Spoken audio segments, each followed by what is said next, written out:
Hollywood's toughest working-class hero stepped onto the set of The View, expecting nothing more than a routine, friendly chat about his latest movie. What he walked into instead was one of the most charged, uncomfortable, and unforgettable live moments in daytime TV history. Mark Wahlberg emerged from backstage in a crisp navy suit, his Boston confidence showing in the casual roll of his shoulders. The audience erupted into applause, but the undercurrent in the studio air was different, thicker, heavier, almost humming with anticipation. Mark shook hands with Whoopi Goldberg, Sunny Hostin, and Sarah Haynes, his easy smile unwavering. Then his eyes landed on Joy Behar. She was smiling, but it wasn't the kind of smile you offer a friend. It was sharp, deliberate, and calculated. "Welcome back to The View," Joy said, leaning toward her mic with a glint in her eye. "We're joined today by actor and producer Mark Wahlberg, who's here to promote his latest film." That tiny pause after latest film was subtle, but everyone in the studio felt it. Mark gave a polite nod. "Thanks, Joy. Always a pleasure to be here." "Oh, I bet it is," she replied, her voice lined with sarcasm. "You've had quite a career. Would you call yourself an accomplished actor?" The audience chuckled nervously, unsure if she was joking. Mark's smile tightened just slightly, but he stayed composed. "I've been fortunate. I've worked hard, and I'm proud of the projects I've been a part of." Joy's laugh was loud and cutting. Hard work, or just playing the same tough guy from Boston in every movie? Honestly, if you've seen one Mark Wahlberg performance, you've seen them all. The air went still. Mark didn't flinch, but his jaw flexed almost imperceptibly. He folded his hands neatly on the table. "Well, Joy, I'd say each character has depth, if you're paying attention." "Oh, I pay attention," Joy shot back instantly. "I just haven't seen any depth. Angry cop, angry soldier, angry boxer, at some point, you've got to admit you're just playing yourself." Whoopi shifted in her seat, clearing her throat. "Joy." But Joy waved her off. Mark straightened his posture, meeting Joy's gaze head-on. "If that's your opinion, you're entitled to it. But I think the millions of people who watch my films and connect with them might see things differently." "Ah yes, the relatable everyman," Joy said with exaggerated air quotes. "Only this everyman owns mansions in Beverly Hills and wears $1,000 suits. How's that for relatable?" Mark allowed himself a small chuckle, but his eyes had cooled. "I haven't forgotten where I came from, Joy. Success doesn't erase your roots." Joy's voice turned sharp. "Please. You're as Hollywood as they come. You make millions pretending to struggle while real people out there actually do. You don't speak for working-class people. You left that behind years ago." The audience's energy dropped into a tense silence. Mark's Boston accent slipped through as his patience thinned. "That's a hell of an assumption. You don't know me, and you sure as hell don't know where I came from." Joy leaned back, arms folded, wearing the expression of someone who believed they just landed a blow. "Maybe not," she said. "But I know what I see. And what I see is a man who cashed in his street cred for a big paycheck and forgot what it means to actually fight for something." Mark's fists curled just out of view under the table, but his voice stayed steady. "You've got a lot to say about me, Joy, but it sounds more like you're talking about yourself." The crowd gasped. For the first time, Joy's cheeks flushed, but she quickly leaned forward again. "Oh, trust me, Mark, we'll get to me. But right now, we're talking about you, and I'm not done yet." Mark's gaze narrowed, the edges of his patience fraying. "Neither am I." The commercial break loomed, but no one in the studio dared move. You could feel the cameras itching to stay live. Even during the pause, Mark and Joy kept their eyes locked, each refusing to be the one to look away first. When the lights came back up, the tension was thick enough to taste. Mark sat with his hands clasped tightly, the muscle in his jawline ticking. Joy leaned in once more, her tone dripping with a mix of defiance and something that sounded dangerously close to glee. Whatever was coming next, everyone knew, it wasn't going to be polite. Whoopi and the other co-hosts sat unusually still, their eyes flicking between Joy Behar and Mark Wahlberg like they were watching two pit bulls circle each other in a cramped alley. The tension was visible, thick enough to weigh on the shoulders of everyone in the studio. Joy leaned in first, her tone deceptively sweet but sharpened at the edges. "So, Mark," she began, This new movie of yours. Let me guess, another angry Boston guy with a chip on his shoulder. Or did you branch out this time and play an angry Boston guy in a different hat? A ripple of nervous laughter ran through the audience. Mark gave the faintest smile, but it didn't reach his eyes. "That's cute, Joy," he replied evenly.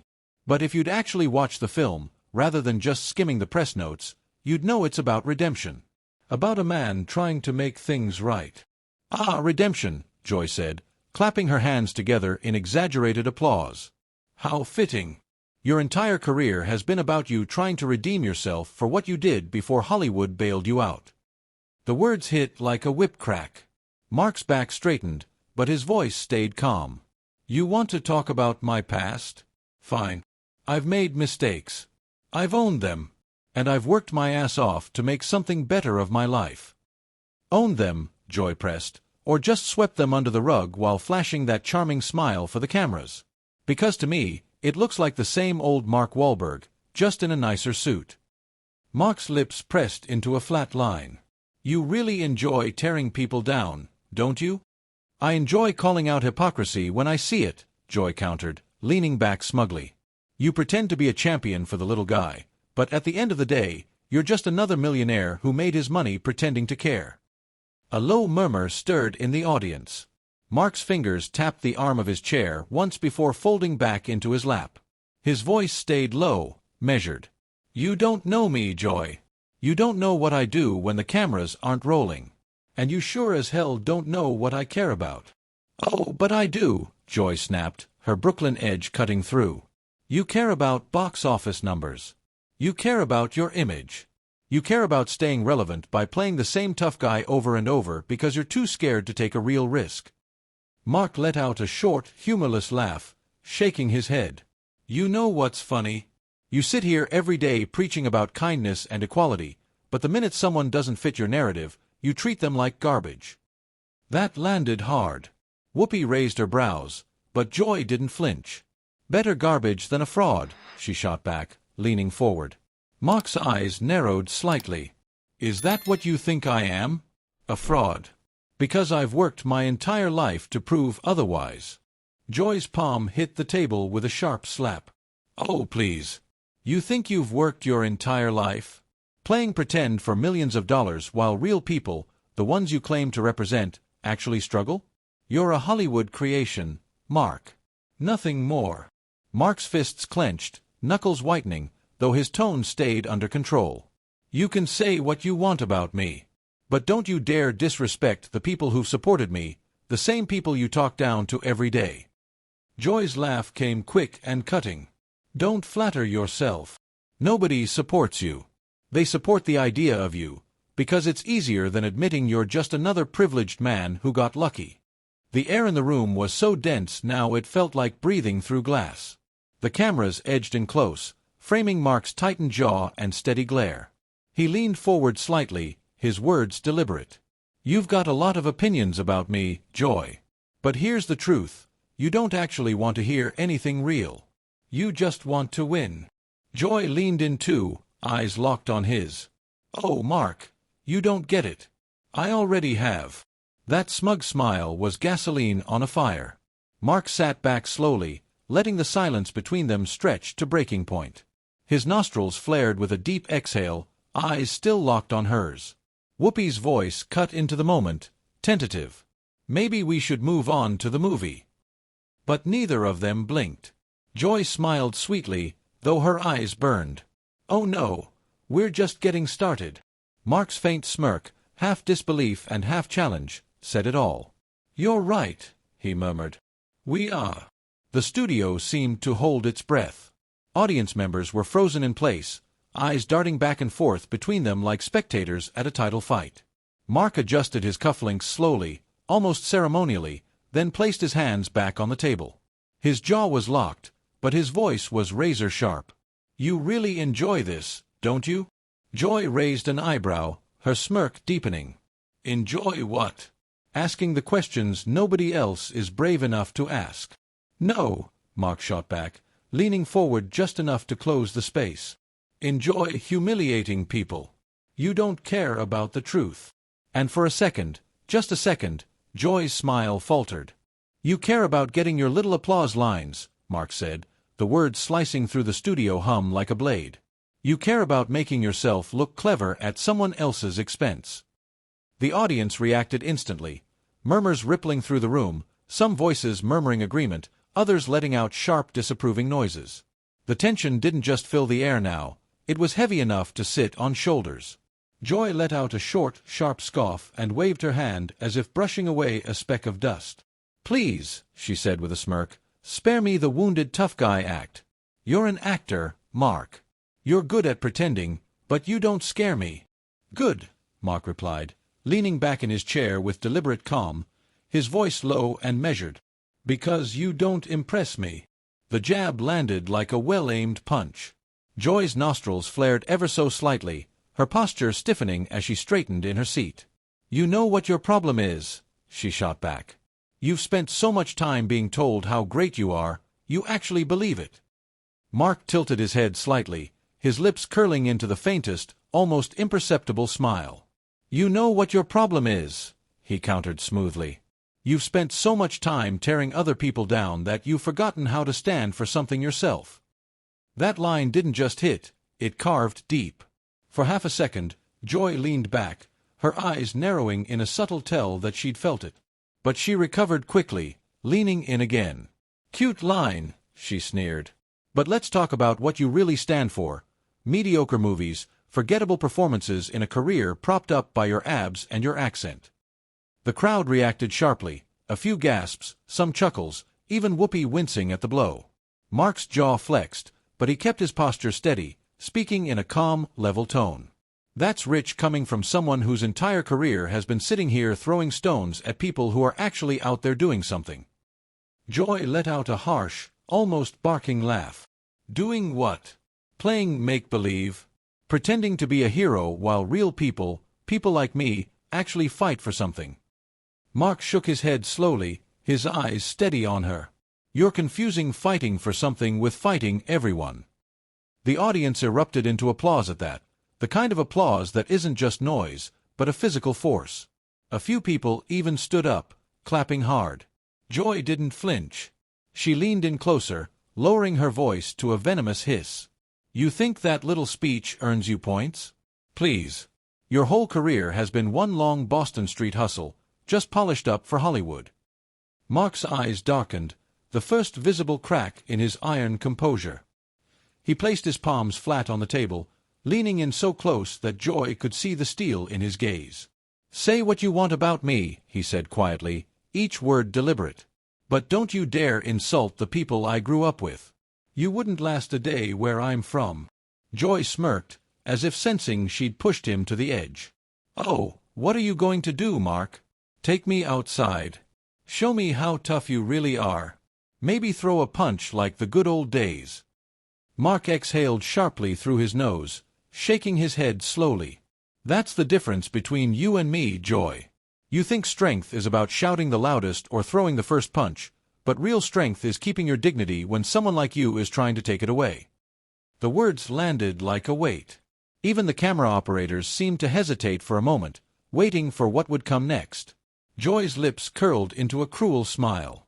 "Oh, Mark, you've already lost your dignity. You're just too arrogant to notice." The silence that followed was suffocating. It was as if the temperature in the studio had risen 10 degrees. Mark reached up, straightening his tie with slow precision. His face remained calm, but his eyes burned with quiet fury. "You know what?" he said, voice low but carrying clearly. "You're not worth it." Joy's smile faltered, just for a fraction of a second, before she forced her voice into a sharp snap. "Oh, running away now? Typical." Mark shook his head and rose slowly from his chair. The scrape of wood on the studio floor cut through the silence like a crack of thunder. "Not running," he said flatly. "Walking away while I still have my self-respect." The audience gasped, the sound splintering into uneven applause, some cheering him, others siding with Joy, but every pair of eyes glued to the unfolding scene. Joy leaned back in her chair, arms crossed in a show of triumph. But there was something different in her eyes now. Not victory, not quite. A flicker of unease, maybe even the tiniest flash of regret. Mark stood there for a moment, scanning the room slowly, his gaze lingering just long enough to let the weight of his presence settle. Then he looked directly at her. "You've shown everyone who you really are," he said evenly. "And so have I." He turned toward the wings, his footsteps echoing across the stage. No rush, no stumble, every stride deliberate, a statement in itself. Behind him, the audience was a low storm of murmurs, disbelief, and half-formed conversations. Just before reaching the curtain, Mark paused. Slowly, he turned back toward the crowd. The camera zoomed in tight on his face, calm, but still lit with that quiet, smoldering fire. "I came here today," he began, his voice carrying with sharp clarity, "to talk about my work, to share something I believe in. I was ready for tough questions. I was ready for disagreement. But what I wasn't ready for was cruelty disguised as journalism." At the word, cruelty, Joy flinched. It was small, the kind of movement only someone looking for it would notice, but it was there. She tried to hide it behind a dismissive roll of her eyes. Mark took one step closer to the center of the stage so every person in the studio, and everyone watching at home, could hear him clearly. People tune in here expecting honesty, a real conversation. Instead, what they get is someone using their platform to tear people down, to embarrass them, to score cheap points at someone else's expense. The tension in the studio could have been sliced with a knife. The air was heavy, thick, as if every breath carried the weight of what had just been said. Joy leaned back in her chair, her arms crossed with calculated defiance, her lips curling into that trademark smirk she often used to signal she'd scored a point. But the audience wasn't buying it, not entirely. Some clapped in bursts of loyalty to her sharp-tongued style, others murmured in disapproval. And then there were those who simply sat frozen, eyes darting between Joy and Mark like spectators at a boxing match, unsure which fighter had landed the last real blow. Mark, however, wasn't looking at her anymore. His eyes scanned the crowd, measured, steady, like a man deciding exactly how he wanted to leave this moment in the minds of every single person watching. He let the noise settle to a low hum before leaning toward his microphone. "You don't have to like me," he said, his voice even, each word deliberate.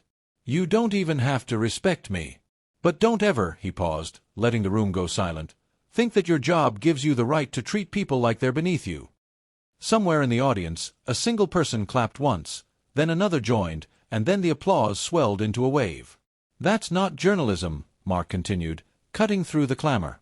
"That's just bullying, with better lighting." The crowd erupted, some roaring their approval, others sitting stiffly in quiet shock. The co-hosts shifted uncomfortably in their chairs. Whoopi raised her brows, Sarah crossed her legs with a sharp snap, and Sunny glanced down at her notes as if trying to escape eye contact altogether. Joy opened her mouth, maybe to fire back, maybe to recover, but nothing came out. For the first time in the exchange, she looked caught off guard. Mark nodded once, as if sealing the conversation in his mind, then turned without waiting for permission. His chair scraped loudly against the floor as he rose, the sound echoing in the stunned studio. Each step toward the curtain was measured, deliberate. The cameras followed his back like they knew this was the shot that would replay for years, slow-motion footage in 100 think pieces and reaction videos. When he disappeared into the wings, the applause broke fully, uneven but intense, half admiration, half the chaotic energy of witnessing something unscripted, raw, and real. Backstage, two producers stood frozen, headsets half slipping off, while his publicist blinked in stunned silence. "Thank you," Mark said simply, brushing past them, his voice calm again, his face unreadable. On stage, Joy sat rigid, her gaze fixed on her hands. The smirk was gone, replaced with a tight-lipped expression that was hard to read, anger, embarrassment, maybe even the faint trace of regret. Whoopi finally broke the moment with a forced smile.